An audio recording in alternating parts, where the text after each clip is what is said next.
함께 나누실 말씀 에베소서 4장 1절에서 6절 말씀으로 부르심에 합당한 삶 하나됨이라고 하는 제목으로 말씀 나누시겠습니다. 에베소서 4장 1절에서 6절 우리 다 같이 한 목소리로 합독하겠습니다.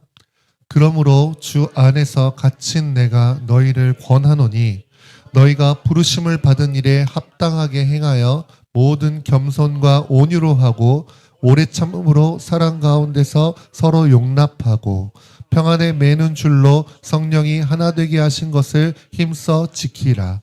몸이 하나요 성령도 한 분이시니 이와 같이 너희가 부르심의 한 소망 안에서 부르심을 받았느니라. 주도 한 분이시요 믿음도 하나요 침례도 하나요 하나님도 한 분이시니 곧 만유의 아버지시라. 만유 위에 계시고 만유를 통일하시고 만유 가운데 계시도다. 아멘. 저희가 에베소서 말씀 주일날 계속 나누고 있습니다. 그래서 이제 4장에 들어섰는데 1절에 이렇게 이야기하는 거죠. 부르심을 받은 일에 합당하게 행하여. 바울이 명령하는 것이자 권면하는 것입니다. 무슨 말이냐면 부르심 받은 자답게 행동하라는 겁니다. 교회가 부르심 받은 자답게 살라라고 이야기하는 겁니다. 이전에 앞장이었던 에베소서 3장은 부르심이 무엇인지를 설명했습니다. 교회의 부르심은 무엇입니까? 교회로 말미암아 통치자와 권세자들에게 하나님의 각종 지혜가 무엇인지 알게 하는 것, 전시하는 것.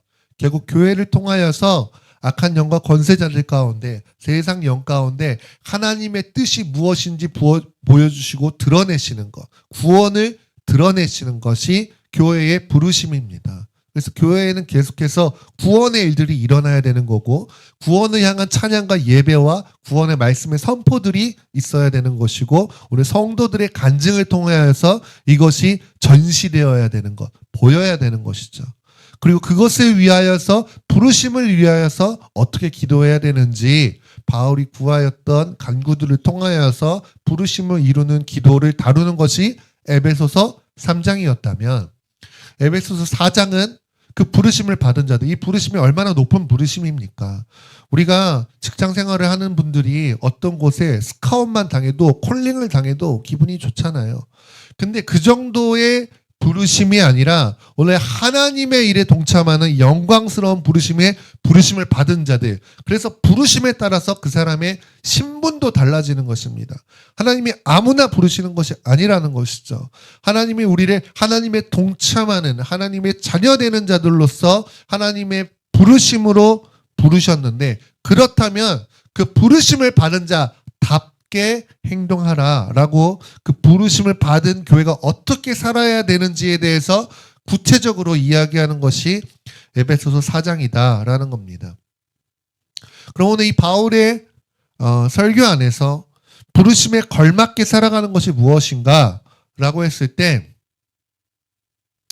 3절을 한번 우리 함께 읽어보시겠습니다. 3절 함께 읽겠습니다. 시작. 평안에 매는 줄로 성령이 하나 되게 하신 것을 힘써 지키라. 아멘. 부르심에 걸맞게 살아가는 바울이 말하는 부르심답게 살아가는 행동이 무엇이냐면 교회가 평안에 매는 줄로 성령이 하나 되게 하신 것을 힘써 지키는 것이다 라고 이야기하는 것입니다. 하나됨을 지키는 것이 부르심답게 행동하는 것이에요. 바울이 여기서 우리가 한 가지 기억해야 되는 것은 하나 되라고 이야기하는 것이 아닙니다. 너희가 열심히 하나 되어라. 어디 MT 가고 안 되면 해병대 캠프라도 가서 하나 되라. 2인 삼각 이거 묶으면서 달리면서 하나 되라라고 이야기하는 게 아니라 이미 내가 너희를 하나 되게 하였고 그 하나 되게 한 것을 지켜라라고 이야기하는 거예요. 그럼 언제 우리가 하나 되었습니까? 오늘 두 분 처음 오셨는데 언제 우리가 하나 되었습니까? 라고 이야기할 때 성경이 말하기를 성령 받을 때 우리가 하나 되었다라고 이야기하죠. 고린도전서 12장 13절 함께 읽어보시겠습니다. 시작. 우리가 유대인이나 헬라인이나 종이나 자유인이나 다 한 성령으로 침례를 받아 한 몸이 되었고 또 다 한 성령을 마시게 하였느니라. 아멘. 우리가 한 성령으로 침례받았을 때 한 몸이 되었다라고 오늘 말씀하고 계십니다. 여러분, 죄인의 특성이 무엇이냐면은, 죄인의 본성을 가지고 태어난 죄인의 특성은 하나님으로부터 독립되려고 하는 마음입니다. 하나님 없이 살아가려고 하는 마음.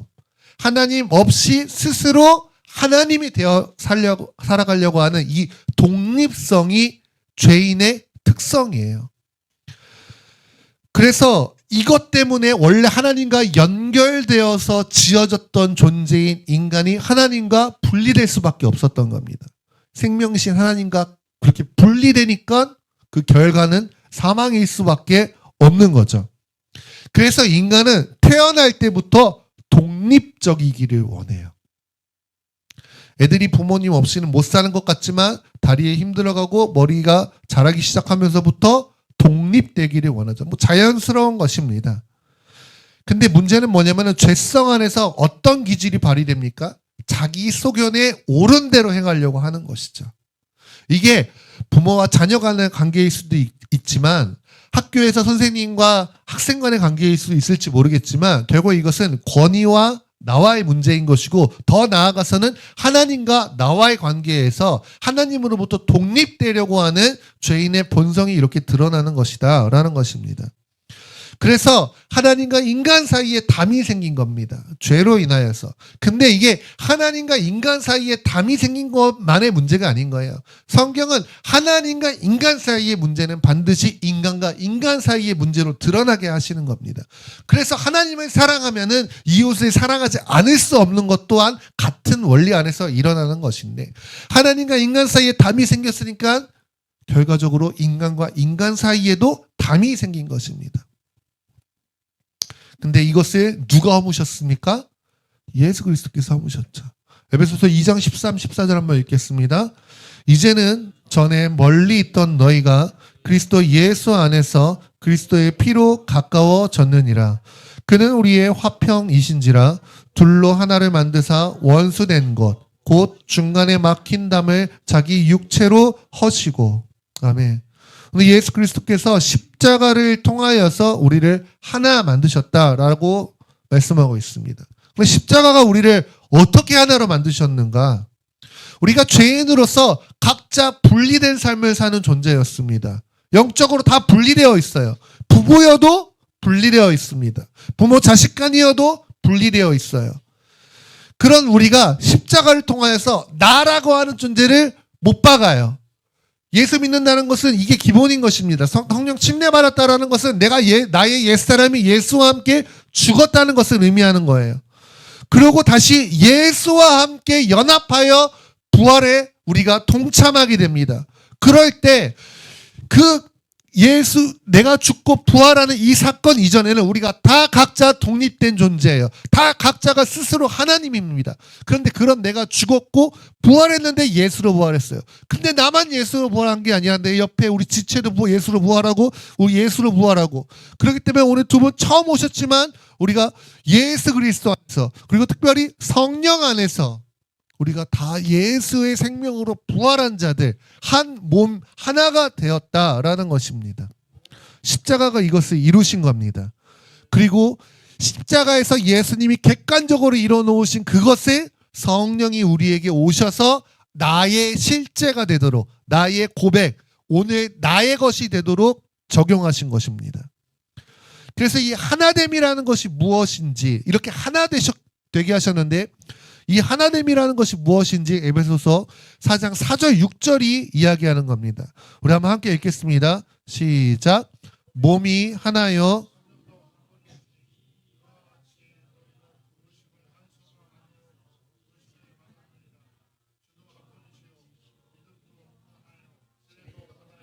하나님도 한 분이시니 곧 만유의 아버지시라. 만유 위에 계시고 만유를 통일하시고 만유 가운데 계시도다.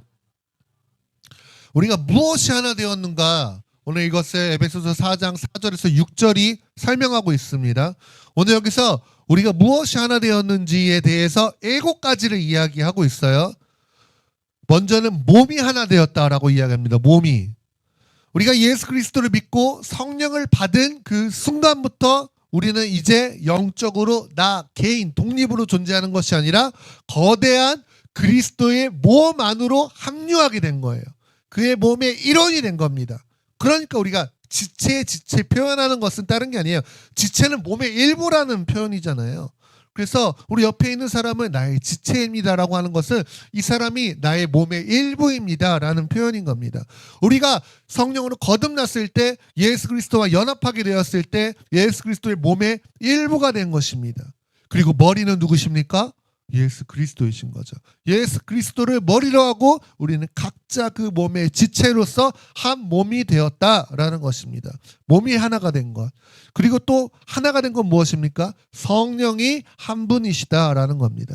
우리가 한 성령을 모십니다. 우리 각자 소견에 오른 대로 우리가 좋은 우상을 섬기는 것이 아니라 한 성령. 이 성령이 우리가 하나 되게 하시는 핵심 사역을 하시는 분이십니다.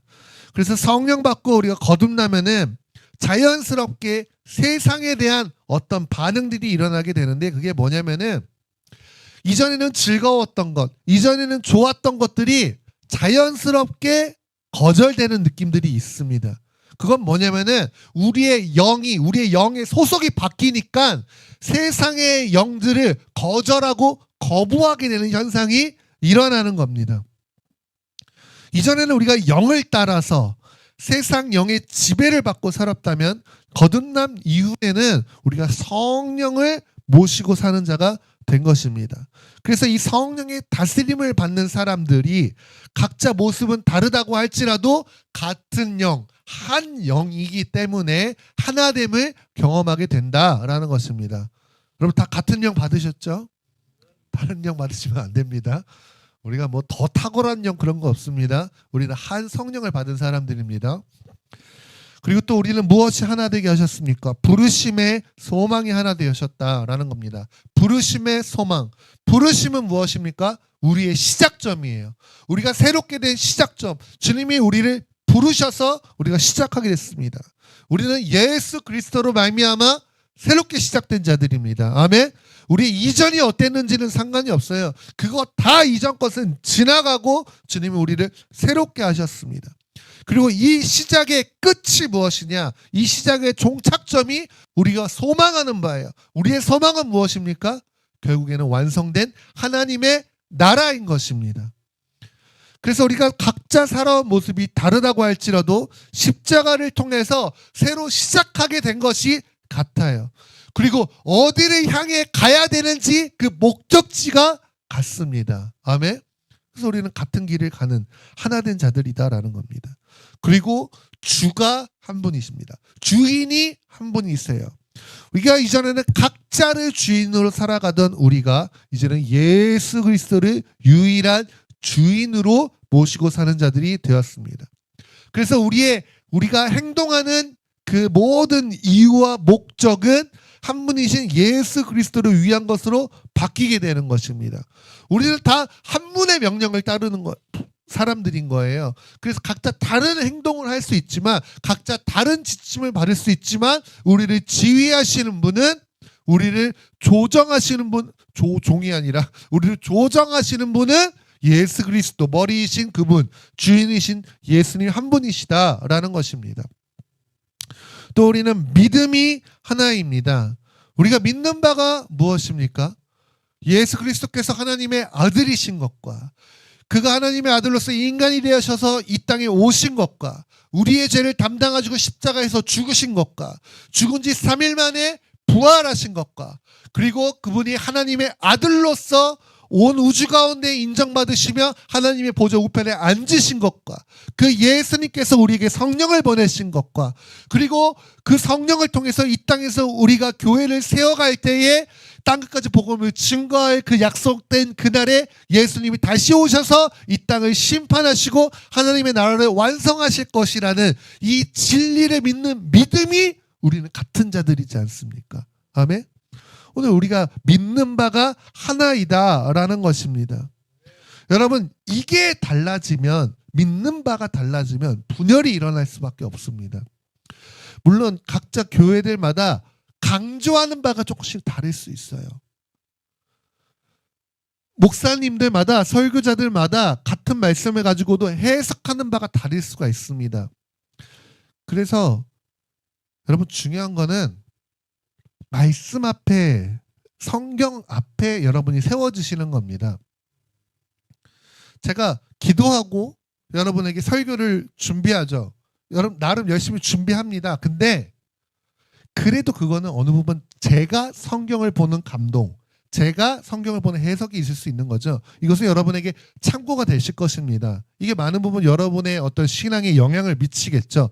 근데 여러분 분명한 것은 여러분은 진리를 따르는 분이셔야 되는 겁니다. 여러분 우리 교회가 왜 사도신경을 안 고백하는 줄 아세요? 이것은 우리 교회가 뭐 형식 없는 교회야. 우리는 형식감이 없어. 뭐 파격적이야. 그런 거 하려고 사도신경을 고백하지 않는 것이 아니라 원래 침례교는 사도신경을 고백하지 않습니다. 사도신경 고백하지 않는 결정적인 이유 중에 하나는 뭐냐면은 사도신경, 신조, 크리드라고 하는 것은 무엇이냐면은 인간이 정해놓은 고백을 일괄적으로 따라하는 거예요.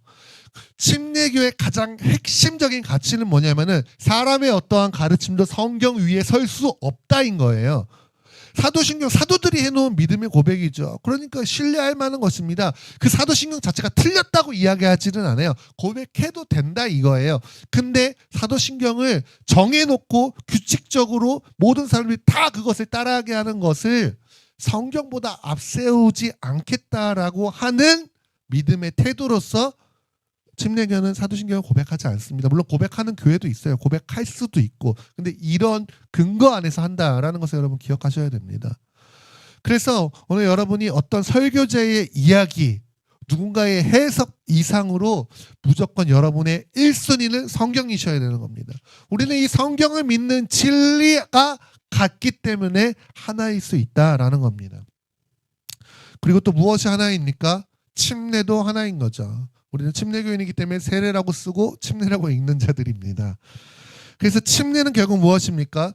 그리스도와 내가 연합하여서 나의 옛사람이 죽었고 내가 새 사람으로 다시 태어났음을 우리가 영계 가운데 우리가 믿는 공동체들 가운데에 선포하는 것이 침례인 것이죠.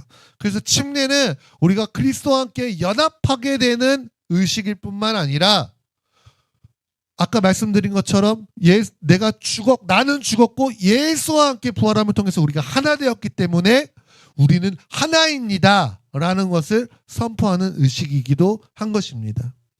또 우리는 무엇의 하나입니까? 한 분 하나님을 모시는 자들, 하나님이 한 분이십니다. 우리는 모두 한 아버지를 모시는 자들입니다. 하나님 우리 아버지가 되셨습니다. 아멘. 여러분 하나님이 여러분의 아버지 되시기를 축복합니다. 그래서 하나님을 아버지라고 부르는 것이 어색할 수 있어요. 이것은 아직 하나님의 아버지 되심의 은혜가 조금 더 필요하기 때문일 수 있습니다. 하나님께서 어느 순간 되시면 하나님을 아버지라고 부르고 어떤 사람은 하나님을 아빠라고도 부르고 하나님의 아버지 되심이 은혜가 임했기 때문에 일어나는 일인데 오늘 우리가 한 분 하나님을 아버지로 삼게 된 자들입니다. 우리가 하나님의 자녀들이라는 거예요. 그렇기 때문에 우리는 서로가 서로에게 무엇입니까? 형제이고 자매인 것입니다. 아멘. 그래서 형제라고 부르는 것, 자매라고 부르는 것이 좋은 표현인 것이죠.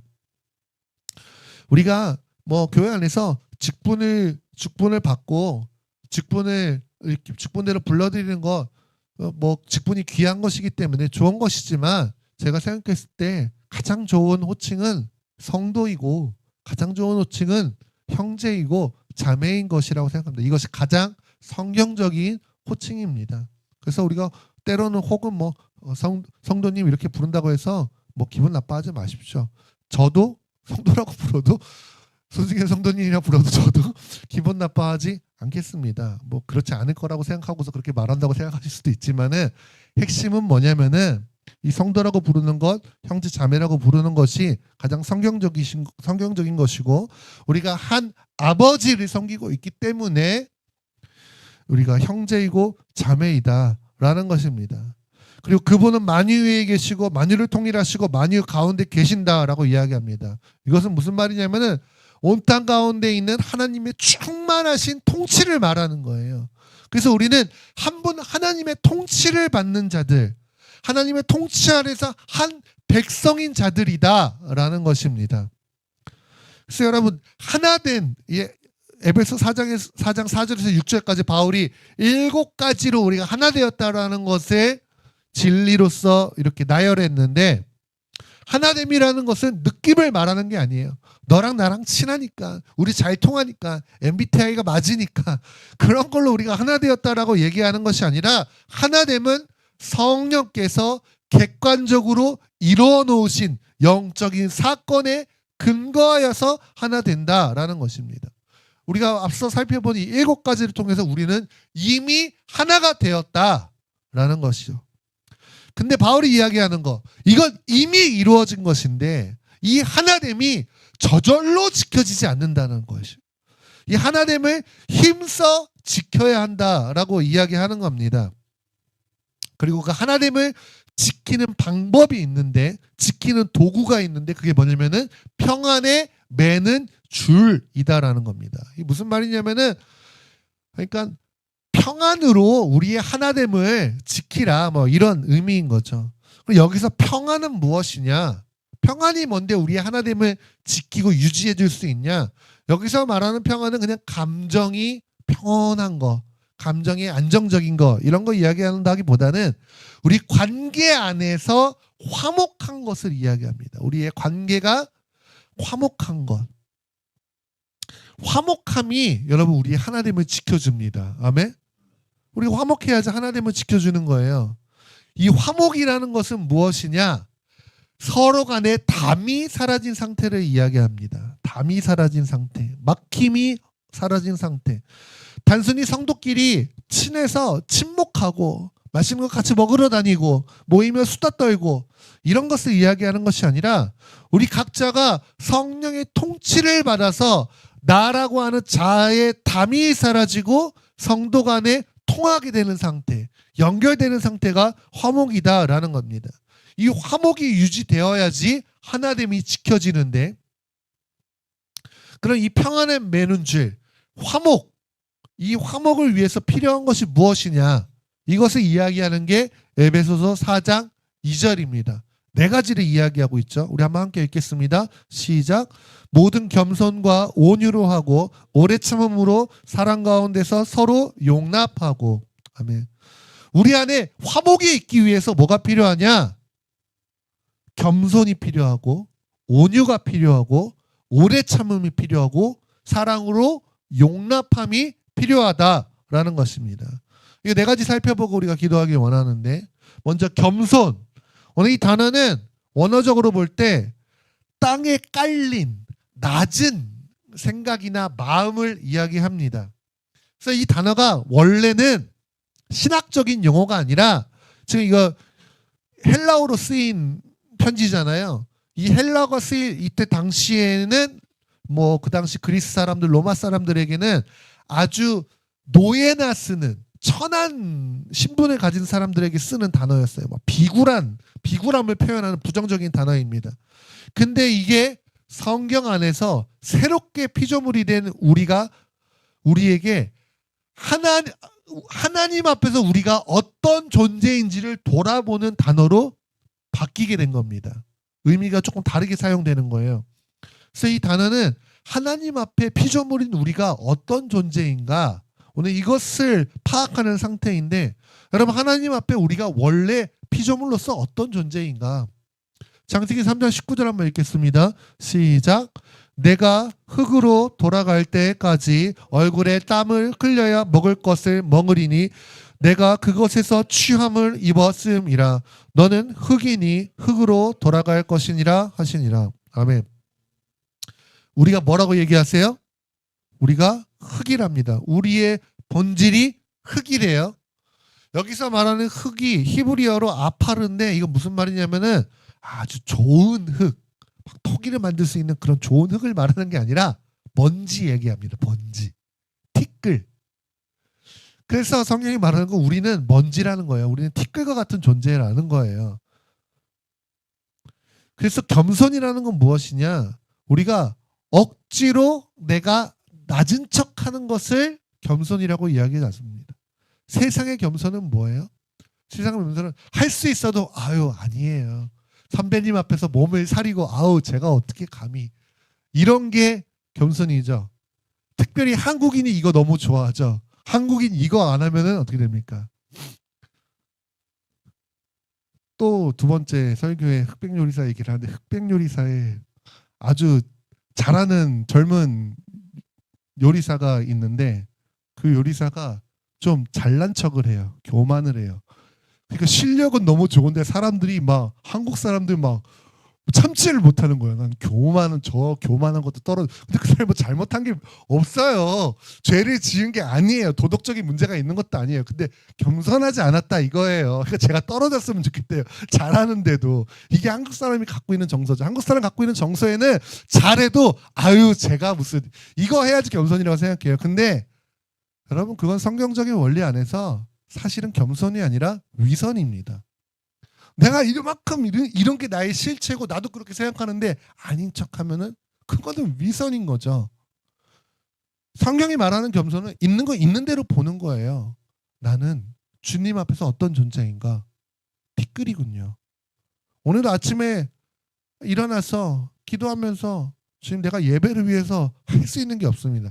저는 이 교회가 교회되기 위해서 가장 방해되는 게 누구입니까? 접니다. 라는 걸 보는 거예요. 제가 주님 앞에서 위선 떨 일이 있습니까? 제 마음의 중심을 아시고 내 상태를 가장 잘 아시는 주님 앞에 제가 무슨 뭐 그냥 뭐 아닌 척하고 뭐 그런 게 뭐 소용이 있습니까? 근데 은혜로 제가 저를 보게 하시고 주님 앞에 저를 대할 때 이 교회에서 가장 회방되는 사람은 접니다. 저. 먼지 같은 존재가 저라는 거예요. 이것을 발견하고 이것을 인정하는 것. 여러분 이것을 받아들인 사람이 십자가 받아들인 사람입니다. 내가 여전히 겉으로는 아닌 척하면 나 제법 괜찮은데? 나 할 수 있는데? 나 능력이 있는데? 그런 사람한테 당신 죽어야 됩니다. 당신 죽은 십자가 받아들여야 돼요 라고 얘기하면 무슨 내가 왜 죽어야 돼? 예수가 내 죄를 뭐 사하기 위해서 죽었다는 것까지는 오케이. 근데 내가 죽으라고? 나 여전히 쓸만한데? 이렇게 되는 거예요. 내가 먼지라는 것을 인정하는 자라. 자, 겸손한 자가 십자가 받아들이는 자가 되는 것이라는 겁니다. 그래서 공동체 안에서 왜 문제가 생깁니까? 다 서로가 자기가 옳다라고 주장하기 때문에 그런 거 아니겠습니까? 근데 겸손이 임한 자들, 오늘 이런 자들은 자기를 내세우지 않죠. 남을 정죄하지 않습니다. 남을 판단하지 않습니다. 그래서 남이 어떻다라고 생각하기 전에 여러분 저 사람은 겸손하지 못해. 남을 어떻다라고 이야기하기 전에 내가 하나님 앞에 어떤 존재인지를 생각하는 이 겸손이 있을 때에 우리 안에 화목이 지켜집니다. 우리 안에 평안이 지켜지고 하나됨이 유지될 수 있다라는 겁니다. 또 이 평안을 위하여서 필요한 한 가지는 온유입니다. 온유. 이 온유는 길들여진 짐승과 같은 의미가 있습니다. 야생마 아니면 사자 이런 짐승들이 훈련을 받아서 주인의 명령에 복종할 수 있는 상태가 된 것을 온유다라고 표현하는 겁니다. 그래서 성경이 말하는 온유는 단순히 성격이 부드러운 사람, 유약한 사람, 세게 말 못하는 사람 이런 거 이야기하는 게 아니라 힘이 있어요. 말할 능력이 있어요. 근데 그럼에도 불구하고 그리스도의 다스림을 받아서 그것을 통제할 줄 아는 그것을 온유라고 이야기합니다. 그래서 공동체를 위해서 내가 때로는 주장할 것도 있고 말할 수 있는 권리도 있지만은 그것을 통제할 줄 아는 것이 온유입니다. 온유가 있어야지 공동체가 평안 가운데 있다라는 겁니다. 또 한 가지는 뭐냐면 오래 참음입니다. 오래 참음은 분노가 터지기까지의 거리가 긴 것을 이야기해요. 무슨 말이냐면 여러분 영화 같은 거 보면은 저기에 다이너마이트 같은 거 있고 심지 길게 있고 이쪽에서 불 붙이면 이렇게 타는 거 있죠. 근데 이 심지가 아주 긴 거라고 생각하시면 됩니다. 불을 붙여도 이거 폭발하기까지의 이 거리가 긴 거예요. 근데 다혈질인 사람은 보통 어떤 거예요? 심지가 요만해요. 그냥 성냥 훑기만 해도 폭발해버려요. 근데 교회에 그런 사람들만 있으면 어떻게 됩니까? 화끈할 때 화끈하죠. 은혜 받을 때 화끈해. 내가 주를 위해 죽겠습니다. 뭐 하겠습니다. 난리 나는데 뭐 하나 안 맞으면은 화끈하게 폭발하고 교회 폭발되고 끝납니다. 근데 교회가 유지되고 지켜지는 것은 오늘 이 오래 참는 사람들이 있기 때문인 거예요. 상대방의 연약함을 감당해주고 상대방의 연약함에 대해서 이 사람이 능력이 없기 때문이 아니에요. 화를 낼 줄 모르기 때문이 아닙니다. 근데 공동체를 위하여서 관계를 위하여서 오래 참는 거예요. 이건 보통 어느 때 사용되냐면은 하나님이 우리를 향해서 심판을 대기시키실 때, 심판을 유보하실 때 사용되는 오래 참음입니다. 그래서 우리 모두가 다 이 오래 참음을 입은 자들이에요. 하나님이 우리를 향해서 오래 참지 않으면 우리 어떻게 됩니까? 벌써 작살나도 작살났을 게 우리인 거죠. 근데 하나님이 우리를 오래 참으셨기 때문에 우리가 이 자리에 있을 수 있는 거예요. 그 사랑을 입은 자들이기 때문에 그 사랑 받은 자로서 이제는 우리가 서로를 향해서 오래 참아줄 때에 공동체 안에 하나님의 나라가 임하게 되고 오늘 우리가 평안으로 하나 되게 된다라는 겁니다. 마지막 한 가지는 무엇이냐면 사랑 안에서 용납하는 것입니다. 용납이라는 것은 무거운 것을 어깨로 이렇게 지탱하다라는 의미가 있습니다. 그 상대방이 나를 어렵게 하는 거, 나를 불편하게 하는 거, 상대방의 미성숙함, 상대방이 거슬리는 것을 내가 짊어지는 거예요. 내가 감당하는 거예요. 이거 없으면 어떤 일이 일어나냐면은 서로 따집니다. 서로 따지는 일이 일어나요. 네가 이거 잘못했고 이건 잘했고 시시비비를 가리는 일이 일어납니다. 물론 때로는 옳고 그른 것을 가리는 것이 필요하기도 하겠죠. 근데 여러분 하나님 앞에서 옳고 그른 거 가려서 여기 계십니까? 하나님이 한번 우리한테 우리 옳고 그름을 가리면서 교회 안에서 그것 때문에 싸우는 거잖아요. 네가 옳네 내가 그르네. 시시비비를 가리는 우리한테 하나님이 어느 날 오셔서 그래? 내가 너한테 한번 계산서 한번 내세워 볼까? 옳고 그름 한번 그려봐? CCTV 한번 돌려봐? 라고 하면은 여기서 당당하실 수 있는 분이 누가 계시겠습니까? 오늘 우리가 하나님한테 용납받은 자들인 것이죠. 지금 이 시대가 어떤 시대예요? 점점 자기 권리에 대해서 너무 명확하게 아는 시대입니다. 그러니까 아이들에게도 권리들을 주고 권리들을 인정하니까 교실 안에서 선생님이 뭐만 이야기해도 내 인권을 무시했다라고 얘기하고 신고하고 이런 것들이 일어나는 시대잖아요. 부모가 자녀를 훈계하다가 때리면 그게 인권을 해친 것이어서 부모가 잡혀갈 수 있는 시대가 지금 시대인 거지 않습니까? 자기가 손해보는 것을 조금 더 견디지 못하는 시대예요. 이런 시대에 대해서 성경이 이미 예언해 놨어요. 주님이 오실 때의 징조 중에 하나입니다. 이거를 뭐라고 성경은 표현하냐면 사랑이 식어가는 때라고 이야기하는 겁니다. 사랑이 없어요. 사랑으로 서로를 용납함이 없는 시대예요. 내 거를 조금만 건드려도 못 견뎌요. 친구 간에 가족 간에 부부 간에 부모 자식 간에도 아무 그거 없습니다.